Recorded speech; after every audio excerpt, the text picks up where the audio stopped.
Hello NEET students, तो आज हम समझने वाले हैं स्लाइडिंग फिलामेंट थ्योरी। लेकिन इस स्लाइडिंग फिलामेंट थ्योरी को अच्छे से समझने के लिए आपको कुछ चीज़ें पता होनी चाहिए, और वो क्या पता होना चाहिए देखते हैं। तो सबसे पहले आपको एक्टिन और मायोसिन के स्ट्रक्चर के बारे में पता होना चाहिए।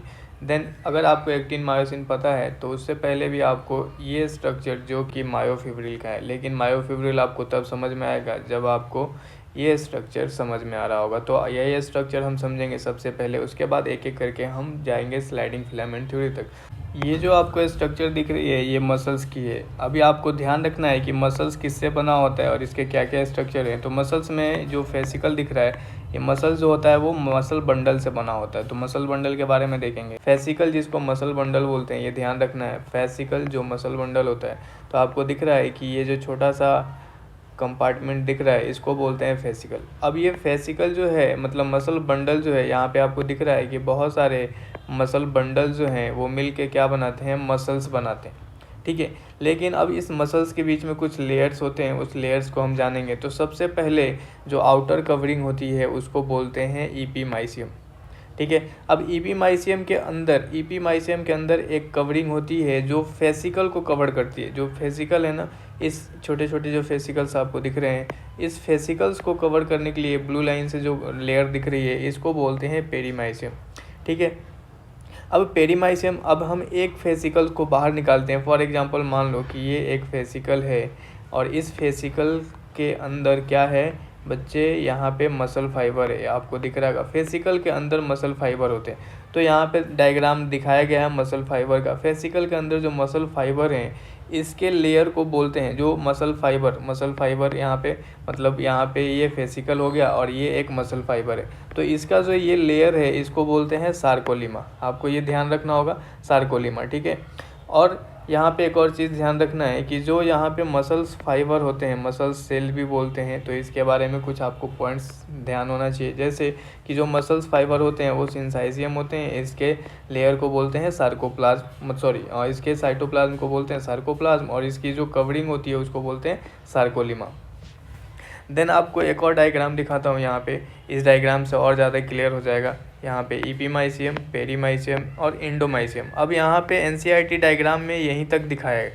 ये है मसल फाइबर, ये जो दिख रही है ये है मसल फाइबर। लेकिन हमें क्या समझना है, तो मसल फाइबर समझ में आ गया। तो मसल फाइबर के अंदर क्या होता है, मायोफिब्रिल होता है। मायोफिब्रिल, मसल्स फाइबर के अंदर क्या होता है, मायोफिब्रिल होता है। हम इसको एक और डायग्राम से समझेंगे। यहाँ पे इस डायग्राम से समझते हैं। जैसे फॉर एग्जांपल हमने मसल फाइबर लिया, ठीक है, तो मसल फाइबर के अंदर आपको छोटे छोटे ये जो दिख रहे हैं वो क्या है, ये सब मायोफिब्रिल्स हैं। और इसके अंदर मसल फाइबर के अंदर यहाँ पे माइटोकॉन्ड्रिया भी दिख रहा होगा आपको। तो जो मायोफिब्रिल है, इसी मायोफिब्रिल का स्ट्रक्चर हम यहाँ पे देखते हैं। ये जो मायोफिब्रिल आपको दिख रहा है ये मायोफिब्रिल का स्ट्रक्चर है। इस मायोफिब्रिल में एक यूनिट होता है जिसको बोलते हैं सार्कोमियर।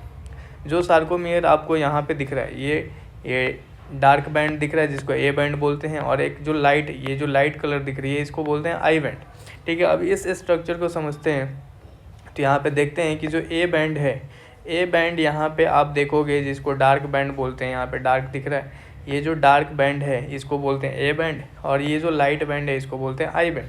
अब डार्क बैंड और आई बैंड बनना किससे होता है, तो आप यहाँ पे देख सकते हो। जैसे ये आई बैंड है, तो आई बैंड के अंदर ये जो प्रोटीन दिख रही है, ये प्रोटीन क्या होती है, एक्टिन प्रोटीन होती है। लेकिन जो ए बैंड है, ए बैंड में आप देखोगे तो ए बैंड में ये प्रोटीन हो गया एक्टिन प्रोटीन, और ये जो कलर दिख रही है ये होता है मायोसिन प्रोटीन।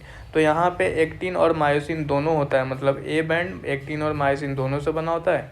आई बैंड आपका सिर्फ और सिर्फ एक्टिन से बना होता है। अब यहाँ पे दिख रहा है कि आई बैंड के बीच में एक लाइन होती है जिसको जेड लाइन बोलते हैं। आई बैंड के बीच में क्या होता है, जेड लाइन होता है, जिससे यहाँ पे आप देख सकते हो एक्टिन प्रोटीन अटैच रहता है।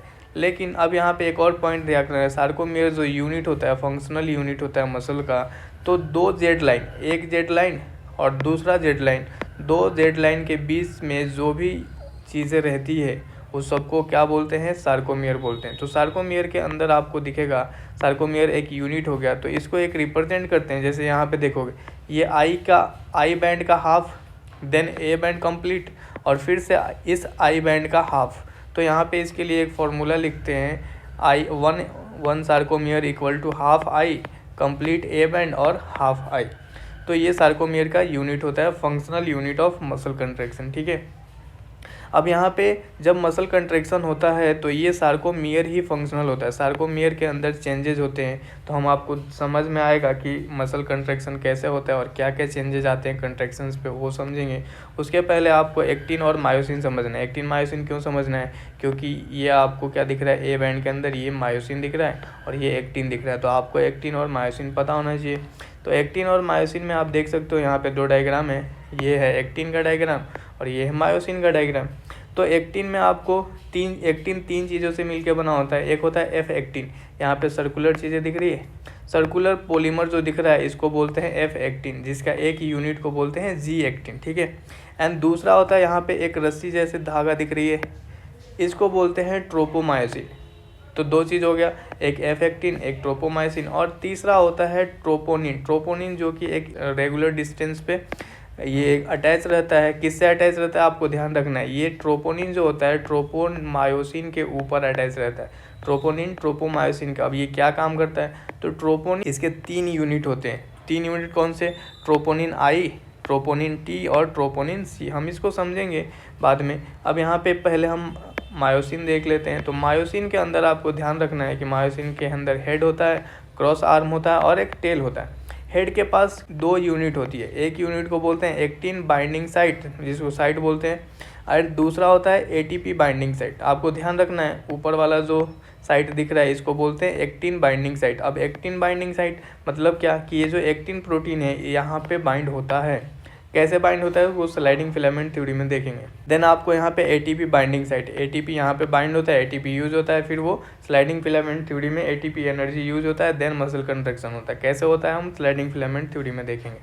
तो अगर आपको यहाँ तक समझ में आए तो अब आपको ये चीज़ें समझ में आएगी। तो ये दिख रहा है, ये है एक्टिन प्रोटीन और ये है मायोसिन प्रोटीन। तो होता क्या है कि यहाँ पे एटीपी का रोल पहले देखते हैं। ये फर्स्ट स्टेप है। फर्स्ट स्टेप में हम देखते हैं कि ये जो मायोसिन का हेड है यहाँ पे एक एटीपी ब्रेक होता है और एनर्जी प्रोड्यूस होती है। देन यहाँ पे ये जो मायोसिन का हेड है वो एक्टिन से अटैच होता है। एक्टिन से कहाँ अटैच होता है, तो ये जो ट्रोपोनिन है ना, ट्रोपोनिन के पास एक अटैचमेंट साइट होती है जो कि कवर्ड रहती है रिलैक्स स्टेज पे। जैसे ही कंट्रैक्शन होना होगा तो ये कवर्ड क्या होती है, रिमूव होती है। कब होती है, जब यहाँ पे कैल्शियम बहुत ज़्यादा रिलीज़ होगा। कैल्शियम रिलीज होने के बाद ट्रोपोनिन साइट जो ओपन हो जाती है, और ट्रोपोनिन साइट ओपन होगा तो ये जो मायोसिन का हेड है एक्टिन बाइंडिंग साइट वो यहाँ पे अटैच होगा, जो कि आप यहाँ फिलामेंट थ्योरी में यहाँ पे समझ सकते हो। देन उसके बाद क्या होगा, तो यहाँ पे मायोसिन हेड जो है वो मूव करता है। जैसे मायोसिन हेड अटैच हो गया, अब ये क्या करेगा, अपने तरफ अट्रैक्ट करेगा। किधर अट्रैक्ट करेगा, तो इस डायग्राम से आपको समझ में आएगा। जैसे कि मान लो ये मायोसिन का हेड है तो ये क्या करेगा, इससे अटैच हो जाएगा, ठीक है। और ये क्या होगा, इससे अटैच होगा, तो ये इधर की तरफ खींचेगा और ये इधर की तरफ खींचेगा अटैच होने के बाद। तो ये आपको समझना है। तो यहाँ पे देख सकते हैं ये जो मायोसिन हेड है अटैच हो गया एक्टिन से, और एक्टिन को इनसाइड पुल करता है, एक्टिन को इनसाइड पुल करता है। तो इनसाइड पुल करेगा तो आप समझ सकते हो कि दोनों साइड से जब पुल होगा, जैसे मान लो यहाँ पे ये दोनों साइड से एक्टिन प्रोटीन अगर पुल होगा तो क्या होगा, ये मसल्स कंट्रैक्ट होंगे। तो कंट्रैक्ट होने के बाद क्या होगा, तो यहाँ पे एक एटीपी यूज़ हो गया, और एटीपी यूज़ यहाँ पे एक एटीपी यूज़ हुआ और ये इनर साइड क्या हुआ, मूव हो गया। क्या हुआ, इनर साइड मूवमेंट हुई। तो यहाँ पे अभी तक फर्स्ट स्टेप में एक एटीपी बाइंडिंग के लिए होता है, एक एटीपी यहाँ पे स्लाइडिंग के लिए हो गया। देन अब यहाँ पे होता क्या है कि फिर से ये रिमूव हो जाता है। जो मायोसिन हेड अटैच रहता है एक्टिन प्रोटीन से, ये हेड क्या होता है यहाँ पे रिमूव हो जाता है। और रिमूव क्यों हो जाता है, क्योंकि फिर से जब अगला कंट्रैक्शन करना होगा तो ये साइकिल फिर से स्टार्ट होता है। तो ड्यूरिंग कंट्रैक्शन कौन कौन से चेंजेस हुए, आई बैंड गेट रिड्यूस हो गया, आई बैंड रिड्यूस हो गया, ए बैंड रिमेन सेम रहता है, सार्कोमियर शॉर्ट होगा। ऑब्वियसली बात है, आई बैंड रिड्यूस होगा तो सार्कोमियर शॉर्ट होगा। चलो यहाँ पे समझो इस डायग्राम से, तो इस डायग्राम में समझेंगे तो जब कंट्रैक्शन होगा तो ये जो मायोसिन है, मायोसिन का हेड है, इससे अटैच हुआ और ये क्या करेगा, इस आई बैंड को अपने साइड में पुल करेगा। तो आई बैंड को जब अपने साइड में पुल करेगा तो ये जो आपको जेड लाइन दिख रहा है और इधर का जो जेड लाइन दिख रहा है, क्योंकि दो जेड लाइन के बीच को क्या बोलते हैं, सार्कोमियर बोलते हैं। तो दोनों जेड लाइन क्या होंगे, आप एक तरफ अट्रैक्ट होंगे दोनों तरफ, क्योंकि पुल्ड होंगे। तो पुल्ड होंगे तो क्या होगा, ये ए बैंड, ये जेड लाइन ए बैंड के पास आ जाएगा और ये जेड लाइन इस बैंड के पास आ जाएगा। तो आपको दिख रहा है क्या कि आई बैंड क्या हो गया, रिड्यूस हो गया, ए बैंड सेम रह गया, आई बैंड क्या हो गया, यहाँ से यहाँ चला गया, यहाँ से यहाँ चला गया, लेकिन ए बैंड क्या रहा, सेम रहा। तो ये आपको ध्यान रखना है कि I band get reduce, A band remain same, और जेड लाइन क्या होगा, पुल टुवर्ड द ए बैंड।